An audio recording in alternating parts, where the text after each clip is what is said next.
Every child in America has heard the story. The Pilgrims, facing persecution and wearing funny hats with big buckles on them, braved the harrowing journey aboard the Mayflower to arrive at Plymouth Rock. There they meet the friendly Indian Squanto who helps them survive. The next year, they celebrate the first Thanksgiving by eating turkey and watching the Detroit Lions and the Dallas Cowboys. They were all happy and lived together, starting America. A wonderful, if somewhat false narrative. I'm Mick Biddick, and you're listening to History is Criminal. In this episode, we look at crime among the settlers of Plymouth Plantation. This will include the first offense against Plymouth law, the first convicted murderer, by the way, the same person, but two completely unrelated events, the first jury trial of a different murderer, and all kinds of naughtiness. But before we do that, we have to take a quick look at who the Pilgrims were and how they ended up in New England. So, who were the Pilgrims? Like the Puritans, the Pilgrims were a religious group that wanted to move the Church of England further away from the traditions of the Catholic Church. As Protestant Reformation swept across Northern Europe, England remained staunchly Catholic. A young Henry VIII even wrote addresses defending papal infallibility against Protestant attacks, while some, including some nobles, started to embrace Protestant ideals. It would be political and personal reasons that would push Henry to break with the Catholic Church. Among these, of course, his wanting to divorce Catherine of Aragon and marry Anne Boleyn in order to produce a male heir. And this would cause Henry to break and form the Church of England, or Anglican Church. Now, how this would impact Harry's various wives is a topic for another day, but needless to say, not good. Point is, the early Anglican Church kept many of the traditions and trappings of the Catholic Church. This caused some to want to purify the Anglican Church of all papal connections, hence the name Puritans. For others, however, the goal was to separate the Anglican Church completely. These separatists also had a tendency to really bother folks who were trying to practice their religion. Separatists reportedly harassed congregations, denounced preachers during services. It's also important to note here that England was in the middle of numerous other crises at the time. Finding an heir after Henry's death proved to be difficult. Massive understatement here. Religious persecution ran rampant, first against Catholics, then Protestants, then back to the Catholics, and so on. When Elizabeth first took the throne, some of this would settle down a little bit, but it also created issues with the Stuart dynasty of Scotland. However, when Elizabeth died childless, James, King of Scotland, would become King of England. And while his own religion is a little messy, he did view himself as a peacemaker and wanted to see an end to the religious persecutions and conflicts that had gripped England. However, he seemed to have very little problem with having people killed as witches. Meanwhile, a group of separatists fled England to the more religiously liberal and tolerant-minded Holland. This group settled in the town of Leiden and became known as the Leideners. Before long, the Leideners' numbers grew into the hundreds. Things were not as rosy as they had hoped in Holland. Some of the Leideners saw their children start to look and act more Dutch. Now, I don't know if this included the wearing of wooden shoes, but who knows? This was troublesome to the Leideners, who were never really psyched to mix with outsiders and their ideas. Politics in Holland were also turning in a way that worried the separatists. Treaties between Holland and Spain expired, leading to the possibility of war. At the same time, neighboring German states were breaking into their own war. And with the coming of the 30 Years' War and political shifts starting to happen in Holland, the Leideners, once again, fearing religious persecution, planned to leave Holland for the New World. The New World offered the Leideners a chance to build an English-type village free of the Church of England. Leideners planned a pilgrimage to the New World in the summer of 1620. This is why William Bradford, the second governor of the Plymouth Colony, among others, would start to refer to the group as pilgrims.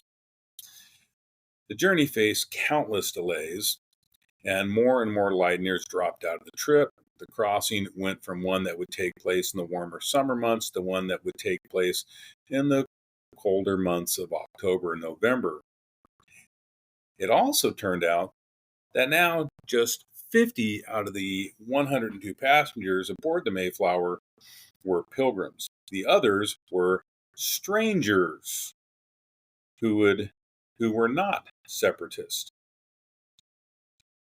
The quote strangers were non-Puritans, many who had signed work contracts with English merchants. They were to arrive in the Virginia colony and work for these merchants. The original destination of the Mayflower was the Hudson River, the northernmost part of the Virginia colony. Now, I know this is a little confusing in geography because the Hudson River, you think New York, but in those days, the Virginia colony spread across much of the eastern seaboard. Now, the official story is the Mayflower was blown off course by a storm and ended up in Cape Cod. Some believe that this might have been a little less accidental and a little more bribe related. In any case, when the settlers ended up in Cape Cod and not the Hudson, it caused a little concern among the non-pilgrims. As William Bradford wrote, several strangers made discontented and mutinous speeches. Among these strangers was a man by the name of John Billington, who would, along with his family, become infamous in the story of Plymouth. The history of the English colonies at this point was far from successful. Even the first lasting colony, Jamestown, was still recovering from what is known as the starving time and other horrors. If you do not know what the starving time is, you might want to look it up. It's kind of an interesting and somewhat disgusting story. A handful of religious zealots would stand a little chance on their own in a tiny colony on the edge of New England. It would require the efforts of all in the colony if they were to have a chance to survive. On November 11th, 1620, all male adults aboard the Mayflower, pilgrim and non-pilgrim, would sign the Mayflower Compact. This document would spell out the rights as residents of the colony. This move was clearly an attempt to get the strangers to stay in the colony. This worked, but even at this, the colony almost failed before even making landfall. And it was at Billington, a family that would be at the forefront of many of Plymouth's early crimes, that almost brought it all down. Francis Billington was only 14 years old when he traveled with his father, John, mother, Eleanor, and brother, John Jr., aboard the Mayflower. They and the other settlers would spend most of that first winter actually aboard the Mayflower, anchored in the harbor. On December 5th of that first winter, Francis seems to have been looking for some adventure. Like many 14-year-olds, he was going to get in a little mischief, but in this case, this almost caused the Mayflower to burn. Seems he was playing with a musket when he fired a powder shot, that is, a gun loaded with powder but no ball, and he fired the shot into a wall, starting a small fire next to a keg of gunpowder. Fortunately for all, and us as well, after all, who would want to learn a whole new history, the fire was extinguished before the keg could ignite. Had the keg ignited, this almost clearly would have led to the death of everybody in the colony, either dying in the water or on shore with no shelter and no supplies in a New England winter. This would be the first issue that the Billingtons would be involved in, but far from the last. In that first winter, about half the colonists died. Somehow, the Billington family was spared. The colonists, aided by Native American Squanto and Samoset, managed to start a settlement. In a side note here, Squanto actually is reported to have approached the settlers and said in English, quote, "Hello, English, do you have any beer?" unquote, making Squanto the most first American ever. Quick explanation here. Squanto, along with several other Native Americans, had been kidnapped in 1640 by Captain Thomas Hunt, who was part of John Smith's exploration of New England. Squanto had been sold to Spanish traders, traveled to Spain, escaped to England, then was able to sign aboard a ship that was bound for New England. He had traveled the world and returned to his village to find it hit hard by disease brought most likely by English fishermen. Squanto and Samoset would have seen the English as powerful potential allies. The colony would limp along, and Francis would again become of note. He reported seeing a massive inland sea to the west. Everyone simply ignored this claim at first. After all, this was the same kid who'd almost killed them all, and his families were strangers, and by some reports, possibly even Catholic. That would explain a great deal of the animosity directed at them. After all, in the 1600s, most Protestant sects could barely tolerate each other, let alone the Catholics. William Bradford made his thoughts clear on the family when he wrote in 1625 that they were, quote, one of the most profanest families among them, unquote, and that the father John is, quote, a knave and will live and die so, unquote. I understand that 1620s being called a knave was a big-time insult. Nonetheless, after getting tired of the kid trying to convince everybody that there was a lake there, they decided to go look for themselves, and sure enough, there was, and still is, a lake there. The lake called the Billington Sea. It's far from as massive as he had first implied, with a circumference of about 5 miles, but reportedly it was full of fish and fowl that would aid the settlers in their survival. Then it was John Jr.'s chance to get involved in the game. In July, he wandered off. He somehow went out in the woods, got turned around, and wandered for 5 days. After wandering and surviving off of roots and berries, he came to a Native American village. He was transported to a second native village of Nauset. Once there, news was relayed to William Bradford, the now governor of the colony. Nauset had several issues with the English. It was people from this village among those taken in 1640. Bradford took 10 well-armed men, and Squanto and Tokamahana, another Native American, as translators and guides. When they reached the village, they found John Jr. being, quote, hung with beads, unquote. The return of John Jr. marked a positive turning point in the relationship between Plymouth and Nauset. These events, if they built any goodwill between the family and the rest of the settlers in Plymouth, it wouldn't last long. John Sr. had built a reputation as a malcontent. His issues with authority would lead to the first offense in the colonies. Now, Miles Standish was hired as the military leaders of the colony. Ironically, he was actually chosen over John Smith. The Pilgrims feared that Smith would use his experience to impose his will on the colony.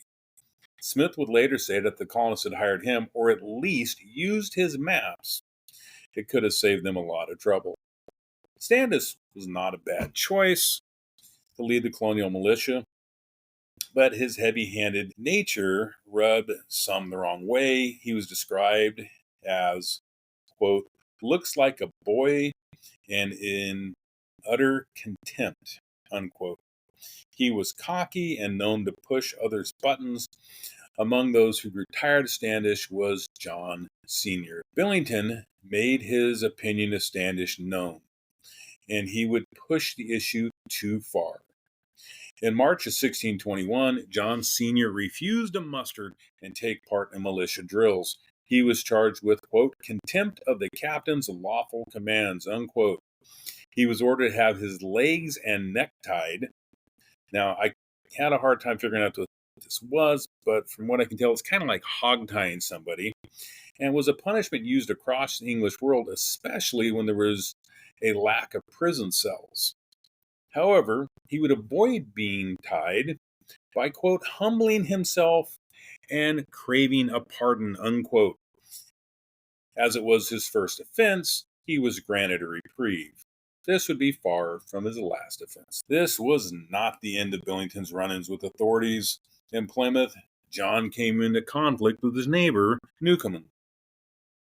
Sometime in 1630, Billington and Newcomen got into some kind of argument. It is not recorded, at least that I could find, what prompted this argument, but it must have been serious because it would lead to the first murder conviction in the English colonies. While records are not totally clear, as best we can tell, the two had been fighting for some time. Then one day, John grabbed his muskets, supposedly to go deer hunting, and on his walk, he came to a field where he found Newcomen working. Then John simply shot his neighbor, killing him. Historian William Hubbard believes that Billington may have believed that he could get away with it. It is possible that Billington thought he'd be granted another reprieve because the colony needed every healthy male, or maybe he believed the colony lacked any power to carry out an execution for a capital offense. In fact, it would not codify its laws in Massachusetts for another 16 years. If Billington had thought this, he failed to see how Plymouth had changed in 10 years. An influx of Puritan immigrants to Plymouth and the surrounding colonies changed things. The religious factions, both Pilgrim and Puritan, had taken solid control of the government and were increasing in numbers, meant individual men were less valuable. Still, the colony had not executed anyone before. Bradford, who had made his dislike of Billington clear, wasn't sure what to do with Billington. Bradford contacted the governor of the now Massachusetts Bay Colony, John Winthrop, and after getting advice from Winthrop, Bradford stated that Billington ought to die and the land be purged by blood. Pretty brutal sounding. Purged by blood. John Billington Sr. was executed in September 1630. Bradford reported it was the first execution in the colony, and therefore all the colonists were saddened by his death. Hard to say how sad they were, since they were the ones that orchestrated his death, but still. John Jr. would die soon after his father, but not by execution. He died of disease, like many of the colonists. Francis, the guy who almost burned the Mayflower up and later saw a lake, somehow managed to live a full life. Today, the descendants of the Billingtons number in the thousands and reportedly include the actor Richard Gere. There's an interesting take for Hollywood. Maybe have Richard Gere star in the movie about John Billington's life. Maybe I should be a producer. Have no worries. There's plenty of other folks willing to commit crimes in Plymouth. Now, keep in mind, these were Puritans, so pretty much anything could be a crime. As the Puritan majority in New England colonies, the government became more theocratic. The laws of Plymouth reflect these. Crimes included working on Sunday, not going to church. This was fined 10 shillings. Harboring a Quaker could get you a 20 shilling a week fine. And if you were a member of the militia and failed to bring a loaded gun to church, that was a 12 pence fine. Of course, taking the Lord's name in vain could land one in hot water, and there were laws about theft and of sexuality was all over their laws. In 1636, Plymouth listed 5 crimes that could receive the death penalty. Willful murder was, of course, on the list. Now, this is different than manslaughter or causing the accidental death of a person. In addition to John Billington's case, there was another very noteworthy murder in Plymouth. It would be the first jury trial for murder in the British colonies, and we'll take a look at that in a little bit. Willful burning of a ship or home was punishable by death. Note the willful part of the law. Under this law, young Francis would have been okay, other than he and the other colonists obviously not surviving because they would have been stuck in Plymouth with no shelter or supplies after he burned the Mayflower down. But again, luckily he didn't. Making a pact with the devil by way of witchcraft made the list of capital offenses in Plymouth. Decades before the infamous Salem witch trials, Plymouth had 2 witch trials. Unlike Salem, though, the accused witches were acquitted and the accusers fined for bringing false charges. Imagine being found not guilty of being something that wasn't real. Maybe the people of Plymouth weren't as nuts as we think. Oh, wait. Sex laws. Adultery could get you hung. Let it be noted, however, that Plymouth never actually executed anybody for adultery. The more common punishment was whipping twice, once at the time of conviction and a second whipping at a time the magistrate chose. So at some future date, the magistrate could just be like, okay, now. That must have been nerve-wracking. Imagine the magistrate just calling adulterers to his chambers just to see them panic and tell them, I'm not going to whip you today, but maybe tomorrow. In the case of Mary Mindam, who was convicted of uncleanliness with a native named Tinson, she was whipped on a cart pulled through the village and had to wear the letters AD on the upper part of her clothing. If found without the letters visible, she could be whipped again or have the letters branded onto her forehead. Now, while it doesn't say the letters had to be read, it was a literal scarlet letter situation. Tinson, as not a resident of Plymouth, did not face Plymouth justice. If convicted, men would suffer the same fate. As the case of Thomas Bird shows, there was little more to his case. That makes it seem like maybe justice wasn't served. Bird was convicted in 1662 of, quote, adulterous practices and attempts so far as nature would permit. In other words, he sounds like he tried, but for some reason wasn't able because nature wouldn't permit. So, like sexual assault, but his victim fought him off. His punishment was to be twice publicly whipped and pay the victim £10. His victim, however, was whipped once for, quote, not making such resistance against him as she ought, unquote. In other words, not fighting back hard enough. But hey, she was paid £10. Rape, sodomy, buggery rounded out the 5 crimes that could get someone hung in Plymouth. Of these, buggery throws the widest net. Buggery covers a lot from bestiality, homosexuality, and any non-procreative sexual act could fall under this statute. The Puritans of Plymouth went really old school Testament when it came to anything other than straight procreative sex. John Alexander and Thomas Roberts would learn this the hard way in 1637 when they were convicted of lewd behavior and unclean carriage with one another by often spinning their seed upon another. I am not going to try and clarify that. Alexander was severely whipped, branded, and banished from the colony. Banishing often ended in death when the offender found themselves without shelter or protection. Roberts was whipped but not banished because it was found that Alexander had allured others thereunto. So apparently he, was the one who kind of pushed the issue. So while homosexuality could carry a death sentence, that was not always the case. As for Thomas Granger, a 16-year-old servant boy who was convicted of bestial acts with multiple animals, including cows and sheep, he would pay the ultimate price in 1642. In these cases, not only was the culprit executed, but so were the animals. Then the animals had to be buried per Old Testament. They could not be eaten or even the skins used. I guess they figured you would catch bestiality if you ate the animals. I don't know why their thinking was on that. But yeah, the animals had to be, killed and then buried, and no part of them could be used.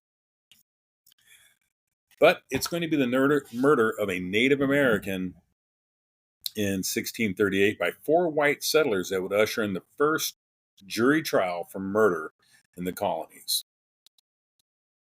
Pinoyanoque was a native of the Narragansett Nation who worked as a courier for Roger Williams, a merchant from Plymouth. Pinoyanoque would move goods between Plymouth and Massachusetts Bay Colony. On one of these trips, he came across 4 Englishmen: Arthur Peach, Thomas Jackson, Richard Stingings, and Daniel Cross. This meeting seems to have happened with little incident, but on his return, the 4 men invited him to sit by the fire with them. To Pinoyanoque, This must have seemed nice to have company and some conversation to break up the trip. Peach and others seemed to have had a different plan and a simple respite in the woods. As Pinononyoke relaxed, Peach jumped up, pulled a sword, and stabbed him through the leg and into the stomach. Pinononyoke was able to flee into the woods, leaving his goods behind. The four thieves did not follow him. As William Bradford would later write, quote, he took a rapier and ran him through the body once or twice, then went their way, leaving him for dead. However, Pinononyoke must have been one tough dude because he didn't die, at least not for a few days. A few days later, 3 other English settlers came upon him, bleeding and asking for help.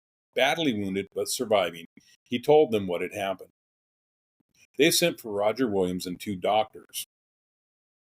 As Pinononyoke related the stories to Rogers, Rogers came to the realization that he had met the criminals. In fact, learning that 4, quote, lost and starving men were in the woods, unquote, Rogers insisted that they come to his home, where he fed them and gave them a place to rest, never knowing that they had attacked and killed his man, although Pinononyoke had not died yet, and stole his goods. This case, in the prosecution of Peach, Jackson, Stinning, and Cross, would include issues of racism and politics. The Pequot War had just concluded, and an uneasy truce was barely being held together. Natives feared that this murder marked the start of a new wave of killing of Native Americans. Many colonists feared retribution by the natives would review hostilities that had already taken too many lives on both sides. Peach was also a runaway indentured servant who was facing the charges of fornication in Plymouth.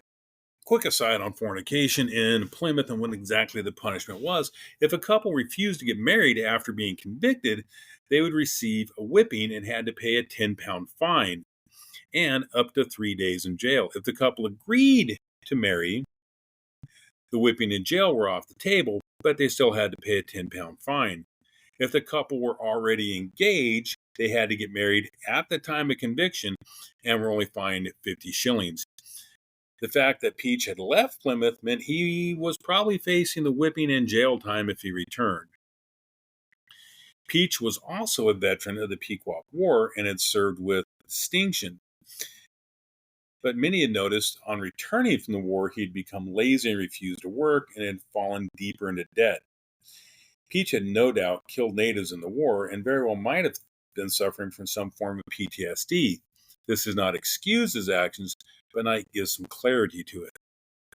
There was also a question of jurisdiction. It seemed that no colony had actually laid claim to the spot where the attack occurred. Governor Winthrop of the Massachusetts Bay Colony suggested simply handing Peach over to the natives. After all, by all accounts, he seemed to be the leader and the person who actually committed the murder.